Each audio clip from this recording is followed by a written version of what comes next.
All right. Well, welcome to our second episode of Black Coffee and Anime. We're going over My Hero Academia. We got with us tonight Blake, Robert, and Michael Berg. So the usual suspects.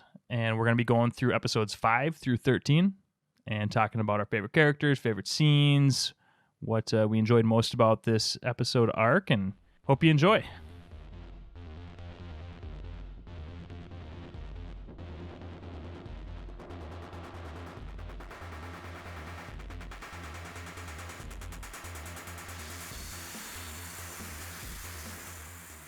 So what is everybody drinking today for coffee? Let's start with that since it's the first half of our title. Nespresso. I think it's either There you busy go. cold brew or buzzy cold brew, black Buzzy and cold brew. sweetened. See, I got Folgers. I'm rocking go. Folgers right now.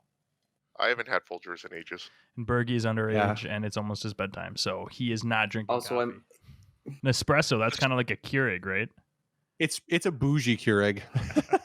so Sarah fancy. got mad at work when someone mentioned it's like a Keurig, and she's like, "No, it's not. It's nothing." like Is Keurig advertised by George freaking Clooney? No, I don't think so. So we'll go ahead and just We'll stop you right there. Yeah. So- Clooney. Getting into the episodes watched, episode 5 through 13. To start off, it kind of goes right from, where we left off last week, and Uraraka saves Deku and he goes to Recovery Girl, and now it's him getting his acceptance, right? So like that was a super emotional part because it's like the first validation that you get of like him, like an All Might acknowledging him, like being really successful or like utilizing the power well. And I think you get more of that later on in the first season here, where Aizawa acknowledges him during like the class training that they have him do. But as far as this remainder of season 1, what were some of your guys' favorite parts that happened, or favorite things that stood out to you? Because this goes through the USJ in its entirety, right? Yeah. After All Might does his no-move punch and all that. So in that scope, what's your favorite? So my two favorite scenes in the whole thing, I love the beginning when they're doing the testing, which I just love. So personally, my favorite thing about the whole season, obviously I love Deku and the arc and all that. Personally, I love the Dirty Hobo Man. That's my favorite character in My Hero. I don't know why. I'm just drawn to like weird, odd characters. If you watch Naruto, I love Shikamaru. That's like that's my boy. Like I love Shikamaru. I just love like these odd, weird, like Magna and Black Clover, just these like odd edge characters who are just strange. And like Aizawa to me is great because he kind of tells the same story that All Might does, but he tells it from a different perspective because like All Might is like swoops in and has these moments, but then Aizawa is just kind of always around. And I love that he jokes with them. I think that's the funniest part about the whole testing thing is when he tells them like at the end of this, someone's going home, the last place. And then everybody is freaked out the whole time. They're all nervous about it. And then in the end, when Deku sees his name at the bottom of his list, he's like, I'm getting expelled. He's having a panic attack. He's like, and I was just kidding. It was a calculated deception. And they're like, what? And it's like, there's like this moment of he says it with like the straightest face, but it's super funny. And then I love when he kind of challenges Deku. And I think that's the thing about that scene that probably the first time I didn't totally appreciate the fact that he kind of like spoke down to Deku. And it was, again, he's very calculated in the way he operates and the way he does things. And you see that throughout the series as the arc goes on. Every time you see him, he's very calculated. He understands what's happening. He has great situational awareness. And I love the fact that he kind of like tells Deku, he's like, you don't belong here. You shouldn't be here. And it's almost like a test. Like he's telling him in that moment, if you can't figure it out, you don't deserve to be here. So figure it out. He sees an opportunity to kind of push him. And then when Deku, just does the little finger tap and throws it super far when they're throwing the ball. And then they real quick shoot over to Aizawa and he just goes, this kid. And it's like he has a moment where he goes, he did it. He answered the call, right? Like I think that's just such a cool moment that I appreciated way more like the third time through than I did any other time. Yeah, that was cool. I like that. My favorite scene was less like epic. I just like the whole the day one of class thing was cool, but the hero training in the building was fun.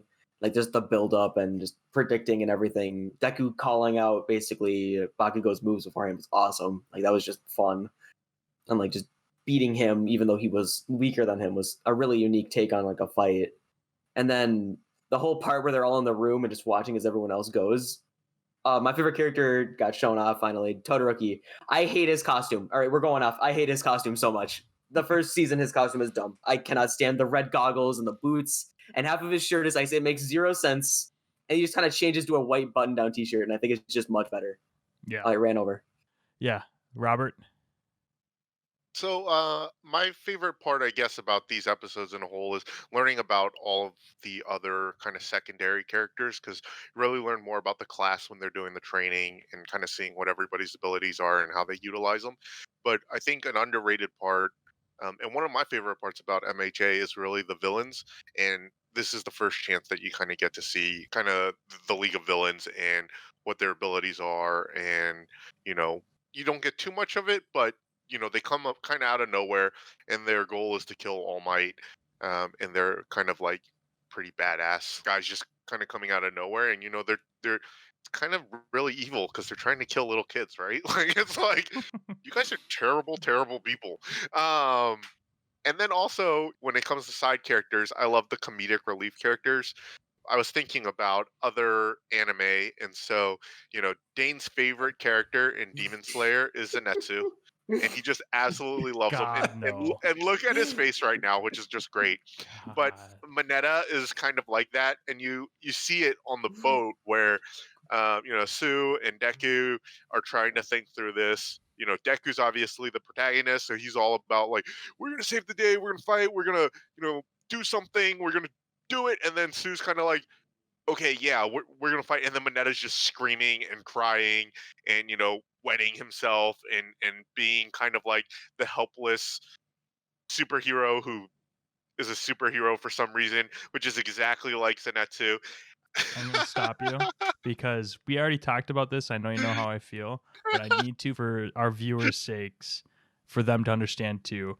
Mineta is not like ear piercing, screaming, crying for like 45 seconds. It's like a whimper, scared for 3 to 7 seconds, and then it's on with the story. Not that intrusive. Zenitsu is over to the top to the point where it's like, I've watched this for 45 seconds. I'm now pausing the episode to like do something else for a little bit because I can't handle this all right now. So there is a difference. Zenitsu is way, way worse in my mind, but I understand if you don't like Mineta. For our viewers, I think it's important to understand that in the clutch, when they are needed and called upon, they reveal their true character and abilities to save the day, despite you thinking that they have no real abilities and cannot save the day. And that's what makes them super duper amazing, even if they're crying and whining and for sure. And they have that right. That's the dichotomy of that character. Like my favorite line, Mineta's not one of my top favorite characters. I'm just not a super big fan of like that archetype in anime, but it exists. I understand. My favorite line happens to be one from him though, this episode arc. And it is, don't worry, they're not getting away after they collectively trap all of the villains in the water zone. And he said they're not getting away. I had a really good poop this morning and my balls are extra sticky. I think that the best comedic relief character in this arc isn't Mineta, because like Mineta has those little lines. The best character is like the subtly injected in their moment with Kaminari, where you get to see what happens when he short circuits himself. Like that's the best, is when they show the short circuit where he's like, I'm gonna electrocute you guys, I can't do it, and she like throws the thing over top and he just like goes crazy. And then they're like, and they say, they're like, Kaminari, and they're like, his power, electricity. And when he does it too much, he short circuits his brain. He's just like, and it's just like, that's the moment where you're like, every now and then I just need a moment where Kaminari like short circuits his brain, because it's the perfect amount of comedic relief, where he has this like epic moment where he's like, lightning bolts every, you're just like, it's great. And then they just kind of move on from him short circuiting. So to Blake and Bergie's points, I think that my favorite part was definitely the Bakugo Deku face off. Like just that, I think, because it shows you for the first time the character that Bakugo is going to eventually turn into, and like that true like rival versus just being a bully. It sort of gives you hints that Bakugo is a little more than just a bully, especially like in that scene after Deku beats him. Like he's still got like the angst, like the extreme angst of being upset, right? And like I can't believe like I lost, but to make it worse, it was to you. Like there's still that, but it's starting to shift on the slider scale towards more a rival versus like bully victim relationship. So I love that, like the just that whole scene of like the heroes versus the villains for their hero training was really, really well done to me, I think. And then like seeing Momo like kind of go off and like explain stuff, you're like, all right, so that's gonna be her character. That's super cool. And Smart. That is I think all. that caveating off Blake, I forgot how much I didn't like Eraserhead or Aizawa that episode, right? Like you immediately start to like him, like following that. But when he's first introduced as a character, you're like, oh, this dude's gonna be like an antagonist for Deku in school. Like, you know, like you just have no idea. And this being the fourth time, I had said third last episode because I didn't watch the first like 3 or 4 episodes because of the whining, like on one of my rewatches. So this being the fourth time I've seen this now, I was trying to think back to like my initial watch through, and it was really interesting to be like, I really didn't like Aizawa until I really did like Aizawa, which was super cool. I think the thing about Aizawa that's important too is like Aizawa is actually a really interesting character and I think influence on the students because you've got All Might. I think the thing that always like for me, the thing that sticks out is that heroes are such an important part of like the celebrity portion of society. And it feels really like polar to what you think of when you think of a hero. You think of somebody who's like self-sacrificing and giving it all, and they do that, but then they're like compensated for it. And if they're better at saving people, they get more money. And it's kind of like a weird, like that whole, as somebody who personally, like my favorite superhero of all time is Captain America, who is like the true blue. I will lay my life on the line for anyone. And he never wants the spotlight. He's not Tony Stark, right? Like that's my favorite type of hero. So the whole like hero agency thing is always like a weird, and maybe that's why I like Aizawa as a hero in general, is because there's that moment where All Might actually references the fact that, you know what, Aizawa doesn't really like him and what he stands for. He doesn't like celebrity heroes. Heroes shouldn't be in the spotlight. They should just be saving people. That's what they should do. It shouldn't be about standing in the spotlight. And I think that's something that's really, I guess I never even thought about it really before, but that's something that honestly is probably a good like yin and yang to the students as they see All Might, the symbol of peace, but then they see their teacher who, you know, runs just as much headlong into danger, like at the USJ. And you see those great moments, kind of how they operate differently as heroes, but they do the same thing ultimately. They're willing to give everything to protect people and to stand in the line of danger in front of people who can't protect themselves. And it's like he's an interesting character, I think, because of that, because I think he's an important balance to how sometimes All Might can be big and showy and like standing in his big poses and doing his like peace signs over his eyes and stuff. And it's like, that's fun and stuff, but it's also kind of weird at times where you're like, it's strange. Like it feels it, you know, you know why he's doing it. And he talks all the time. Like I put on a smile to like show people they can smile in the face of danger, to show them that I'm the symbol of peace. And he does it for a good reason, but then at the same time, it feels weird sometimes because of what you kind of the perception of what a hero should be. So Aizawa is like a good kind of counterbalance to that in like the kids' eyes, I think. Yeah. I just realized that Saitama from One Punch Man is really Eraserhead who gets all for one, one for all. I forget which way it goes. So when Eraserhead gets the quirk, he becomes One Punch Man. It's literally the same dude. When He does it. Eraserhead gets Eraserhead? one Have for you all? seen? Have you seen One Punch Man?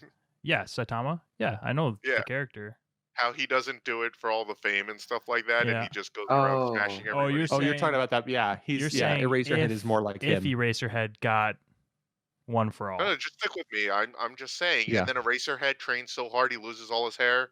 I mean, it's perfect. I got you. There's- I thought you were referencing the point in this. The I thought plot, you were yeah. referencing the I was point in like, the wait, plot what? where Eraserhead gets one for all, and I was like, I like don't think that happens, Robert. It's like, like you said, man, it's the so, manga like, is matter of way fact. different than the Yeah. show. Yeah.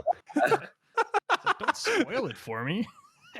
Yeah, 100%. I think that's pretty. I think that's pretty fair. He's pretty dry. I love Saitama. That's actually another. We should cover that because that's like a pretty distinct story too. JoJo There's so many. first. There's so many anime. No, not JoJo. Anyways, there's so Never many JoJo. animes that That's JoJo. are animes. Death I said. I noticed that last episode when I was editing. I was like, animes.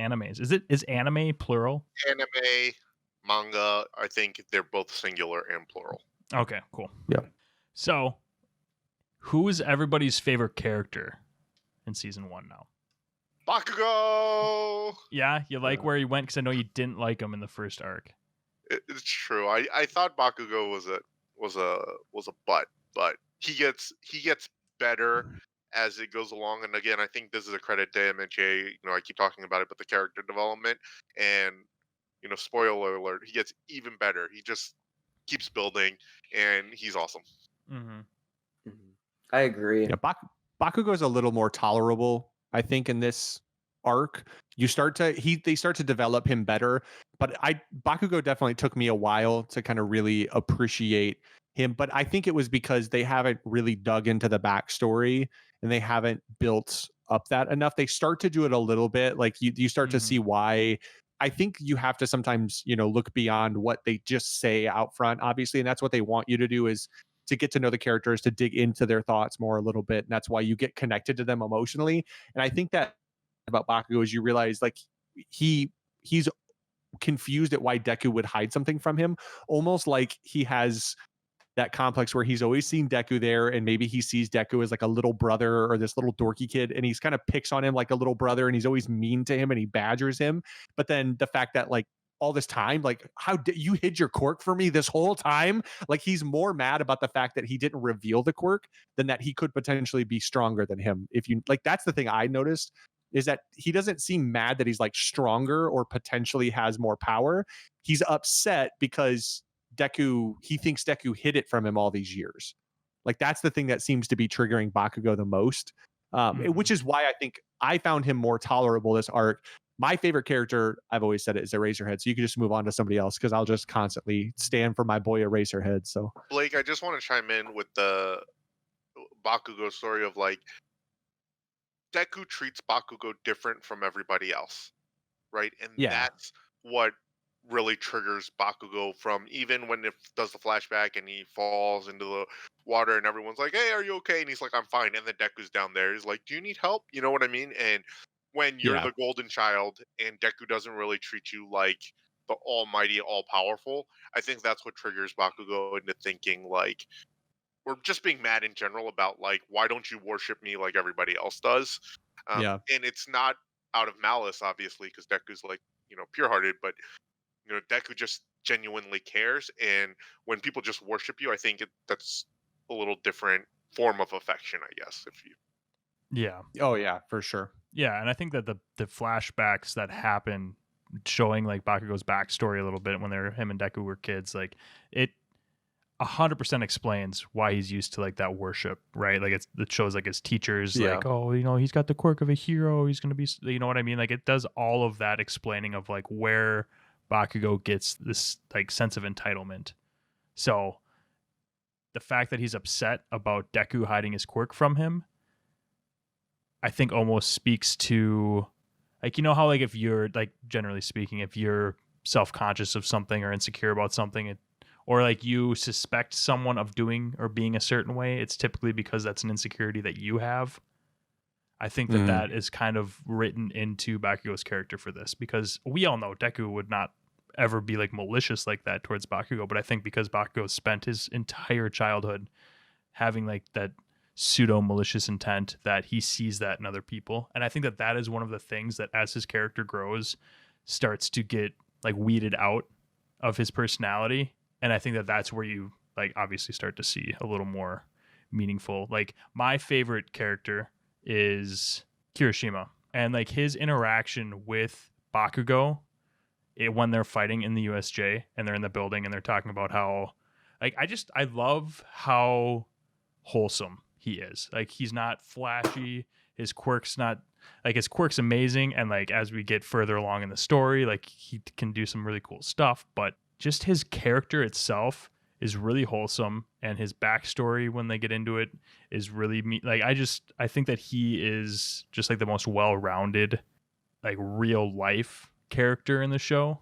You know, like Deku is like almost too like heartfelt and over the top, sincere and innocent, and Bakugo is obviously really on like his aggression and angst, and Todoroki's like entitled, and they all kind of, I think, as they grow, kind of come to center, like a little more reasonable. But Kirishima always struck me as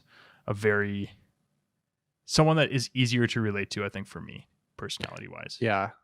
Kirishima is also like, he's a really important part of Bakugo's development as a character. He becomes he becomes like the balance, like he helps kind of like center Bakugo and keep him, there's even that point, and obviously this is just some foreshadowing. Hopefully people haven't watched it, but there's the balance of like him. Yeah, just I think there's just a big part of like him being able to help Bakugo like balance, and people like actually rely on him to balance Bakugo, and it's cool that they start to develop that as early as the USJ, and it's something that ends up going throughout the seasons and even the movies, where you realize that he and Bakugo have a really special relationship. And I think he's even driven by Bakugo, which is really cool. You see the fact that he pushes himself even harder than I think maybe he would have, because Bakugo is so driven. He becomes close to Bakugo, so it makes sense that he becomes super, super driven to go farther and to push harder, because, you know, his buddy, his bestie is the same way. You know, one thought as I think about Kirishima and his quirk, it leads me to think, or brought me down the thought of, I like MHA because there are different kinds of quirks in terms of support, defense, offense, obviously. And then I think that's a unique part of this anime. Not saying other animes don't have it as well, but if you compare it to, you know, One Punch Man, for example, where everything is offensive, right? Even in Demon Slayer, most of the moves are offense, right? The defense is jumping around and not getting cut in half, right? The fact that MHA and they have different quirks and they're able to use it differently makes it a lot of fun to see how the different teams work together. It reminds me a lot of Naruto and how they have teams, especially with Mineta and Sue and Deku on the boat, and how they kind of combine their powers to like make like a super move, which I think is cool, and I really enjoy just thinking about like the different quirks that each of them have. For sure. Like being able to take full advantage of Mineta's extra sticky balls, I think was probably a really cool scene to see. Dane loves Mineta. I actually don't mind. I don't mind Mineta like as like that character. Like of that archetype in different animes, I think he's probably one of the more palatable. But yeah. He's like the issue is like a super horny Master Roshi. Yeah. And like Master Roshi was pushing it, but at least he was old, so it was funny. He's like a creepy old man. This is like Master Roshi, but he's 14, so like he's 14. Like Fergie feels a projection of Mineta. It's too much. He's like, I don't like this guy. I don't like this guy. I don't like it. Yeah, I like that, and I think that this part of season 1 is probably the first time that you get to see how like a quirk doesn't like give you your power, and that power is just a thing that you use in this way. Like Eraserhead or is Aizawa, like he says before he jumps down, he's like, you can't be a hero if you just got one trick. And he jumps down, and like Deku explains how, you know, your power is more useful for like stealth and one-on-one, and it's like, yes, obviously that is, but then you watch him use his capture item, his scarf, right, and just start walloping, because he's a pro hero. So like he's got the capability to use his quirk in so many different ways. He's got other skills that he's developed, and I think that that's, to Robert's point, one of the coolest things about this show is you get to see these quirks that are a thing, right? Like they are something that you can do, but the whole point of going through hero training is to learn to use it in as many unique and powerful ways as you can, so that you can be that strong pro hero. And I think that watching that is one of the most entertaining things to me when it comes to like their actual superpowers, is being able to see like how they develop them in like cool and unique ways. One last point on this, and you're never going to hear me say anything's better than Naruto again. But in Naruto, it was always teams, and so the teams had ways to use their different abilities together. But Mhm. in MHA, they're constantly switching. There's no set team, and so you see, like in the training, it was Deku and I can't say her name, Gravity Girl, and Uraraka, yeah. Uraka, and then at USJ it was Sue, Mineta, and Deku, right? And so they're constantly mixing up the teams and coming up with new cool super moves, I guess as you call it, because they're partnering with different people, Mhm. and it continues throughout the anime, which is great. Bergie, anything to add there? Nothing really. I mean, Why can I don't you talk about how start? Deku is literally just Vegeta but a teenager? I'm curious to hear this because I don't see that at all. I Deku? want, yeah. Yeah, Or not like Deku, sorry. Bakugo is Sorry, Vegeta. Bakugo. I Oh cannot my name. god! I was like, I haven't even really said want it. to see. I really want to see you Deku, connect hang on. Deku Deku's, and Vegeta. Deku is No. no, dude. Bakugo is literally Everyone just just teenage Bergie's Vegeta. fault. Like people are out here wanting a teenage Vegeta TV show. I'm like, just watch this, man. It's just angst, just anger, angy moment. Like he is. I lose so upset. Why him? Like it is just Vegeta as a teenager. I was just ready for Bergie to play 7 degrees of Vegeta with Deku. I was. Like- I just said the names. So starting with the beginning of the USJ scene, right? That takes up the last 3 or 4 or 5 episodes. 4 episodes. Yeah, 4 or 5. You've got them arriving and meeting 13 and All Might doing his too much heroing so that he can't join them.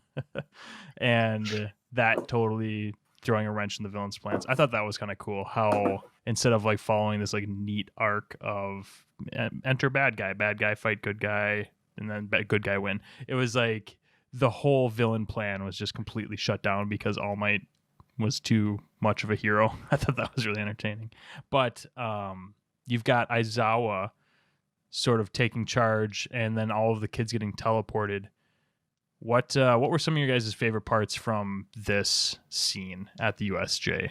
I think the first like moment that really struck me, because there's cool moments. There's the fight with Sue and Deku, and then you see Kaminari, and like you see all of those little different fight scenes, and they're cool. I think the moment I got a sense where I was like, whoa, was when they show all of the villains like frozen in ice, and the one guy basically is just completely horrified at the idea that Todoroki could be a student.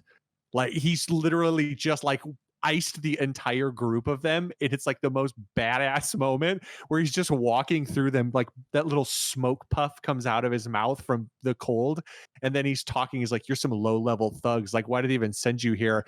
And then all of a sudden you see this guy like flying from the air, and then next thing you know there's just 2 frozen people, and you're just like, what? Oh my god, he's so strong. And it's like just it blows your mind because you realize how strong Todoroki really is in comparison to the rest of them, who seem to be still, even as good as Bakugo is, you get a sense that Todoroki is just he's on another planet. It's not another level. Like he's on another planet in the way that he controls his powers and how he can manipulate the ice and things like that.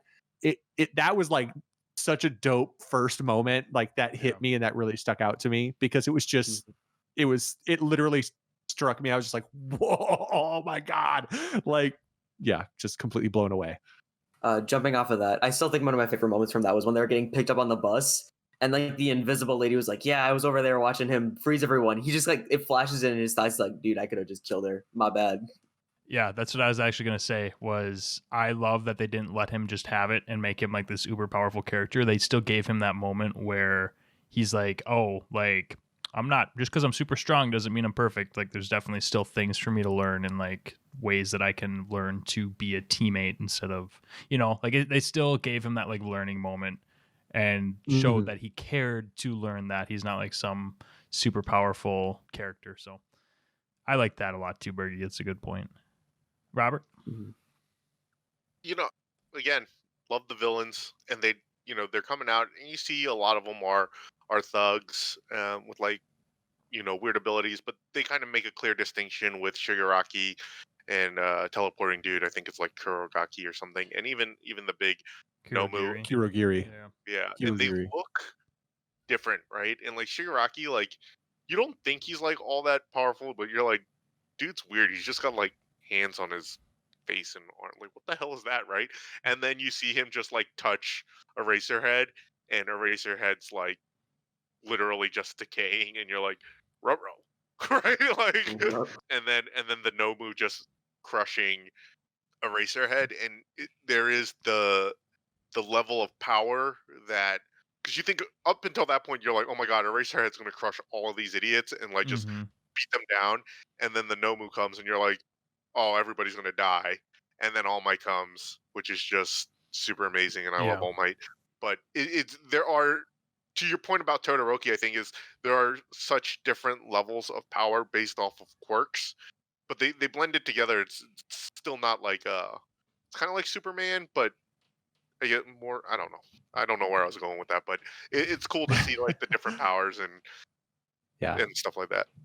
I will say, I think the thing that needs to be pointed out is the fact that one of my favorite scenes is when Eraserhead's running down the first time after, because to Dane's point from earlier, like, Deku points out, like, you're not made for this. Like, what are you, like, he tells him basically, like, you're not really built for this fight. And then he, it's like, I'm a hero. Like, this is what heroes do. And then goes and just runs headlong into it and starts whooping dudes. And then he has that moment where he's trying to go after Shigaraki, and Shigaraki, I think to Robert's point, what makes him a cool villain is he's very measured. Is like his power isn't super flashy, it's not crazy, but it's that moment, right, where he lets Eraserhead come at him and he times it just right, where he's been watching him this whole time, and he says, first it was 20 something, it was 24 seconds, then it was 18 seconds, and then he catches his elbow when he's trying to throw it into his chest, and Shigaraki catches it and starts decaying it. And you realize he measured the time, that it was like how long he was able to hold his quirk on, so he could time grabbing his elbow to decay it.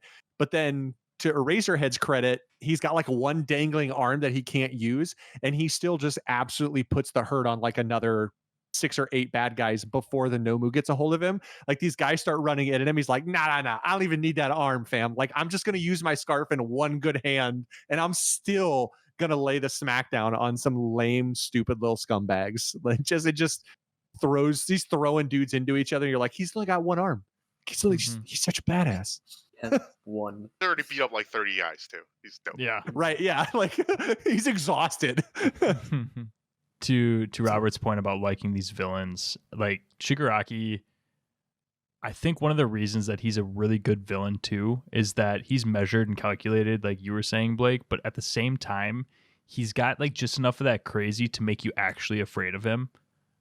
Like, yeah. I almost think that he is a little bit scarier of a villain than All For One, just because like you're never entirely sure when he's going to like break or something's going to like set him off. Like, he's always got like that little bit of like the tick of scratching his neck, or like one, like, because he's strong, he's powerful, right? Yeah. But he also is kind of a wild card, where I think that, in future seasons, foreshadowing, like All For One is like, it's pretty obvious what his like steps are and what he's going to be doing and what the heroes have to do to stop it. But like Shigaraki's a little bit more of a random factor, I think, which makes him more terrifying to me. I was just gonna say that, dude. He's Heath Ledger's Joker, man. Yeah. Like, he's so manipulative, he's so calculated, he's got it all figured out. But then there's those moments where he's just absolutely insane, and he even has that little like where he just kind of like itches, and he's super ticky, really good. And you're like, that was a really good Heath Ledger impersonation. Yeah, it's it's so good. Like, Shigaraki is such a good bad guy. I'm so happy. Some shows have like real short villain arcs, and they don't have like an overarching villain that they use as like a story point throughout seasons. And I love the fact that Shigaraki just sticks around. Like, I think he's a really important part of the show as the show goes. And if you're curious, we're not spoilering the future seasons. We're just saying at the end of this season, he's not defeated, and he's not like, that's it. he's it's not a villain of the week type thing. So not spoilering the rest of the seasons coming up, but yeah, no, I agree with that. I like that he's going to be around for next season too, because I think he is a really strong character. We mentioned this last week. It's just the development of the villains in MHA is far and away one of the greatest strengths compared to other manga, anime, anything that I've read. It's it reminds me of what Naruto did with the Atsuki, which I'm sure I'm saying wrong. Akatsuki? Yeah, I can't say it. Whatever. The guys with the little red cloud and the black robes. Yeah, dude, Akatsuki, man. I'm bad at English. But how they develop those characters, and you learn a little bit about their backstory. Like MHA takes it to a whole nother level, and it's one of my favorite things, and I love it. It's great. And Shigaraki's a crazy man. Just got hands on him. Like, who does that? Like, whose hands are they? I don't even know. Dude, I need to know. Like, that's one of those questions that legitimately bugs me all the time. It's like, I need to know what is going on with the hands. Like, what are the hands about? Like, what are the hands about? If you really want to know, I can tell you, but not on the podcast. Yeah. No, don't tell us here. Yeah, don't tell us here. So, if there's nothing else, Robert needs to give us his quick synopsis. Give us a quick breakdown of the episode arc. Okay, episode arc. Deku goes to school. He learns how to break only his finger instead of his entire body. He gets to stay in school, and he beats up Bakugo again like a champ. Bakugo gets pissed off. Then they gotta go train. Baddies come through this portal. You're like, ah! Baddies are kicking everybody's ass, kind of. Kids kick some ass. And then Ida, like the guy he is, I guess, he runs away. I get why he does it, but whatever. And he finds All Might, and you think that everyone's going to lose, and then All Might comes out of nowhere and straight up plus ultras. And let's not forget, he hits people so hard that weather patterns change. Remember, the first 4 episodes, it straight up rained from nowhere, and then this one, when he punches the Nomu, straight up clouds get vaporized from... Which is a key point. Like, that's how strong All Might is. He changes weather patterns by punching you. Can you imagine how much that would hurt? But and All Might's just the greatest hero. The symbol of peace, baby. Plus ultra. The reference to the fact that every punch is over 100% of his power is like one of the best little moments that you get in that whole episode. Like when they're like, I didn't like. I love it because I think it's like it's. All Might constantly says go beyond. Like, that's his line, right? Is like go beyond, go plus ultra. And I don't think that he's actually giving more than 100%. Because obviously that's a lot, like, logically it's impossible to do more than 100%. I get that people give 110%. It's not possible. Don't be stupid. But I think what it's actually doing is it's telling you that they've never seen that power level in him because he's pushing it to a new limit. He's not giving 100. He's not giving over 100%. It's his new 100%. Yeah. This is like the new level that he's reached that he's never reached before. And the fact that he's at this point in his career and what everyone's seen, like this is his new 100% is just epic. And the fact that he did it 300 punches in a row. 300 in a row. Just like 300. Every one of them over 100%. It's like, I have to... right? I have to synopsis what Blake said. You can tell that he's living by his motto of clenching his butt cheeks and just screaming plus ultra, right? That's what at the top of your lungs. At the top of his lungs. His cheeks must have been clenched so tight when he punched that Nomu through the ceiling. I'm done. Done. That's it. You can't beat it. Yeah. Clench your cheeks. One last thing. Go for it. Yeah, Bergie, what's up? Can we just address the fact that the freaking principal is like a rat man? Like, I think that's funny. He's a rat, a dog, a bear. You don't know. He has a luxurious coat. Dude, he's great. Yeah. He poured the tea and almost is like, oh, great. Just wait. All I know, we can. This is like a great teaser for later on. Just wait, because the principal is pretty dope. Clench your butt cheeks, folks. And go plus ultra. From the depths of your heart. Well, on that note, thanks everyone for joining us. Blake, Robert, Bergie, always good to have you on. I enjoyed talking through episodes 5 through 13.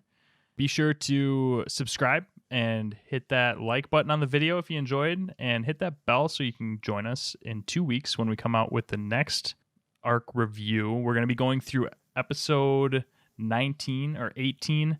So if you're looking at titles, we're going to go through the Cavalry Battle Finale, because in season 2 you've got like a episode 13.5 type thing, so it might throw it off a little bit. But basically we're going through episode 18 or 19, whichever one in the service that you're watching this through is the Cavalry Battle Finale before they get into like the True Sports Festival. So that's what we're going to be reviewing in 2 weeks, and hope to have you join us and comment and basically just talk about this awesome show, and look forward to having you guys next time. Peace. Peace. Plus Ultra.